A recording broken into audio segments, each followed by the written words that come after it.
and welcome to vlog number 3. So today we are going to go through the food groups and what we can and what can't have. I'm going to show you what's on the absolute no list, what's on the low list, what we can have in moderation and what we can have in abundance. Now, as I keep saying, this is what works for me. You can adapt this for whatever works for you. So let's start with the bad news. What is on the absolute no list? Okay, first up, wheat. All things wheat. That means anything that's made out of flour, bread, and I mean all types of bread, and that includes wraps. Yes, wraps. If you get a piece of bread and roll a rolling pin over it, that's a wrap. So all the bread, all the flour-based wheat products out the window. Next, dairy. I gave up dairy as an experiment, and within a couple of days I noticed the difference. My energy levels shot through the roof. Personally, I believe that the human system is just not designed to break down dairy. So we're going to eliminate all dairy from our diet. Next up, it's meat. Now I know meat can be a good source of protein, but again, it's one of those things when it comes to cow's meat, pig's meat and sheep's meat, or those red and pink meats, they are gone off the list. It takes so much energy for the digestive system to break down those foods that you're exhausted. Eliminate them from your diet and use other protein sources and you will have tons of energy. Alcohol. Now, alcohol is a depressant. I haven't had a drink since January, February, March, April, May. Over 4 months now. I wouldn't be taking antidepressants and then drinking a depressant because that would be absolutely stupid. So one of the things that I have had to do, now this is coming from me, the biggest party girl, the biggest boozer in town, is give up booze. To be honest, it's actually been a million times easier than I thought, and I feel a lot better for it. My skin's the better for it, my mind is definitely the better for it. So for me, until I get to my goal, absolutely there will be no booze. Now, if you still want to drink at the weekend and you're Irish and you're afraid that they will revoke your citizenship or take your passport off you if you stop drinking altogether, then the best choice that you can drink is any clear spirit. Vodka with soda water and a squeeze of fresh lime. Not like a splash of lime, the cordial, because that's full of sugar. A squeeze of fresh lime, or a gin and soda water, or gin or vodka and sparkling water. They are the best choices that you can have because they're the lowest sugar options, because when you go on nights out and you drink all those sugary cocktails and the Red Bulls and the whole bang and everything, half the hangover the next day is coming down off the sugar. So clear spirits with soda water or fizzy water is the best choice of all on a night out.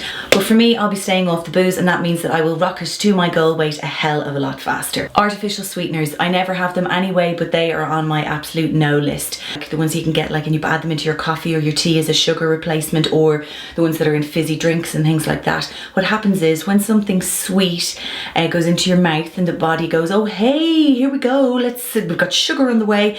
All the signals in your brain start pouring out, sugar's on the way, woohoo, and it starts getting ready for calories coming into the body. But normally with these artificial sweeteners, there is no calorific content in them. So the body just goes, well, where's the energy that we thought was coming down? We were ready for it, and we're ready here with the insulin and everything. And when it doesn't come into the system, the body just goes, right, let's start craving. And then starts craving sugary things. So artificial sweeteners, in my opinion, are one of the worst things that you could possibly consume. So they are on my absolute no list. Highly processed foods. And by that, I basically mean things that are made in bulk in factories, massively processed from their original form. And in that, I would include cereals, fizzy drinks, protein bars, chocolate bars, crisps, crap food basically, junk food, all in there. I'm just putting it on the absolute no list. You don't need it, and if you want to get to your goal weight, these are the things for me that are absolute no. I will not be consuming these at all in the next 3 months. Actually, I won't be consuming them at all ever, because these are the things that I never have, ever. So next up is the low list. So these are the things that I will be consuming, but in minimum quantities. So the first thing is free sugars. Now, what are free sugars? Don't know who gave them that name, because it's the stupidest name. You'd think that's what you could be consuming in abundance, but free sugars are the bad ones. So they include sugar itself. That means actual white grains sugar, brown sugar, coconut sugar, palm sugar, blah, blah, blah. There's all millions and millions of different names for it. And you're like, oh no, but this is the healthy sugar. There's no such thing as a healthy sugar. So all forms of sugar fall under this category. Also, honey. All syrups, that means golden syrup, maple syrup, all of those. Fruit juices, yes, all fruit juices, even if you get the orange and you squeeze it, once it becomes a juice, it falls into the category of free sugars. Fruit juice concentrates, that means your cordials, your ribenas, your mywadis, all of those, and smoothies, again, because it's in the form of juice, which means that it's a free sugar. Now, according to the World Health Organization, we should be having a maximum of 6 teaspoons of free sugars per day. Guess how much the average Irish person has? 24. Yeah. And that's why we're the 4th highest consumers of sugar in the world. We've got a serious problem here in Ireland. So why do I bang on about sugar all the time? Right, listen to this. The simple reason is excess sugar consumed is converted to fat and stored.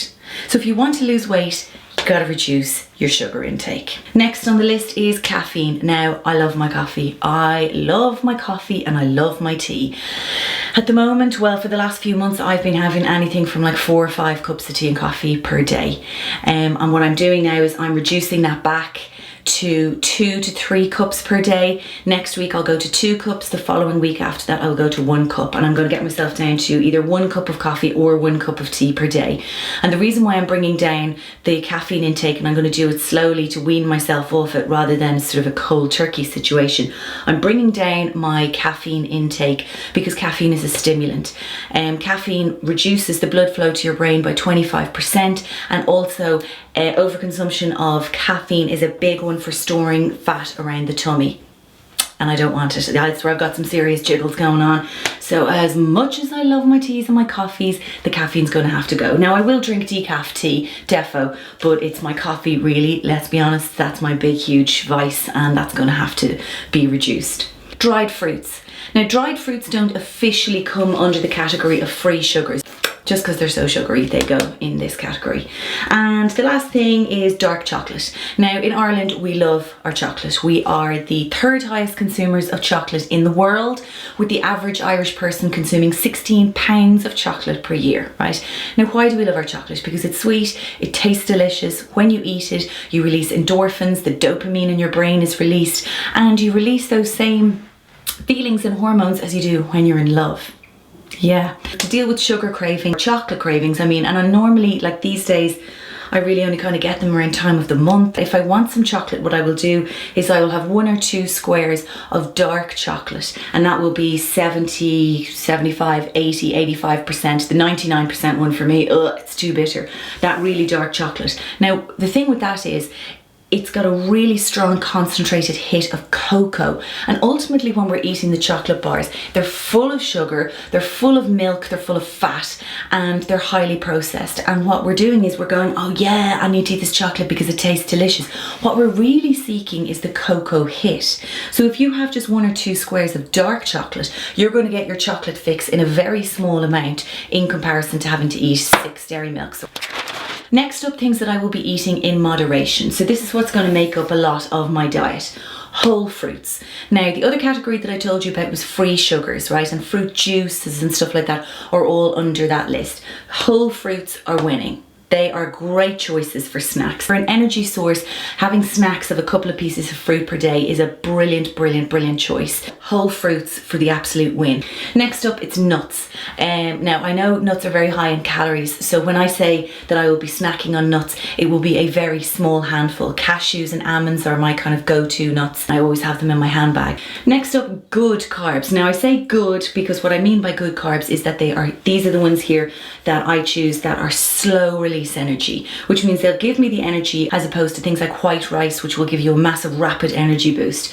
So oats, porridge, oat cakes and stuff like that will be on my list. Sweet potatoes, brown rice, couscous, all great sources of energy, but slow release energy. Good fats. So basically the bad fats are the ones that are the trans fats, and they are all the things that you would find in highly processed foods. Good fats are things like olive oil and coconut oil. That's all I will cook my food in is coconut oil. I put olive oil on salads and dressings and things like that. Avocados, a great source of fat. Not sure if that E should be in there. I think it's a spelling mistake. whatever. And flax seeds, put them into my porridge, they're great. So these are great sources of good fats, and they are brilliant because what they do is they satisfy you. They make you feel like you're satisfied, that you've eaten lots of food. And also they are great for your skin, multiple health benefits, and give you lots of energy, and really good for your brain too. And as a replacement for any of my dairy, coconut milk is my choice. So what I do is I put that into my tea or coffee, I make my porridge with it. And now when I say coconut milk, I don't mean the stuff that's in the tin, that's the stuff that you would put like into an Indian curry that's like about 80 billion calories. I mean the stuff that's in the carton. The coconut milk is the one that I choose, and it's fantastic. Lastly, the abundance list. So these are the things that I will be eating in abundance. Vegetables, loads of veg, of course, lots and lots of greens, really, really good for me. Protein, the sources of protein that I am going for will be fish, an awful lot of fish, especially good oily fishes and shellfish. Eggs, love my eggs. I can eat anything up to about 6 eggs a day. Just love them. They are so quick, so cheap, so easy. Turkey, because you know how much I love my turkey burgers. Chicken, I eat lots of chicken breasts as a good protein source. Pulses. Lastly, very, very, very, very important, water. 2 litres plus per day. We want to keep ourselves hydrated because an awful lot of the time the body doesn't know the difference between being thirsty and hungry. So when we want to eat something, we're like, I want something, whatever. If we can keep ourselves hydrated, we won't have as much cravings for food. Here's an interesting fact for you.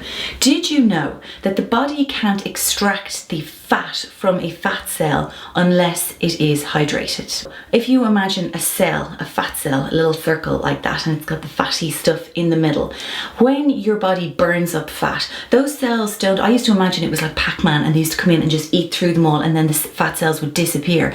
The body actually never gets rid of those fat cells, just the actual membrane stays there and the fat inside shrinks and it's used up as energy, and that's how you actually slim down. And do you know where the fat goes? You actually breathe most of it out and then you excrete it out as well.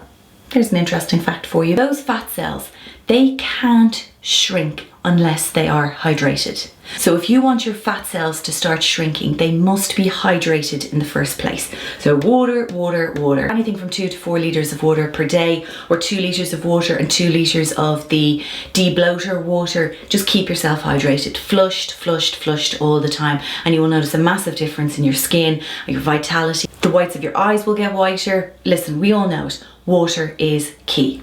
So as I said before, this is what I'm doing because it works for me. You can adapt it for whatever suits you. Now I know all of our BBs are sitting there going, what's the story with treats? I mean, when do I get a break from all of this? If I'm going to commit to all of this, Jules, like, well, there has to be some sort of reward system or something in place. When I lost my 9 stone, I had absolutely no treats until I got to my goal weight. And the reason I did that was because I said to myself, I have treated myself with food so much that this is the reason why I am the size that I am.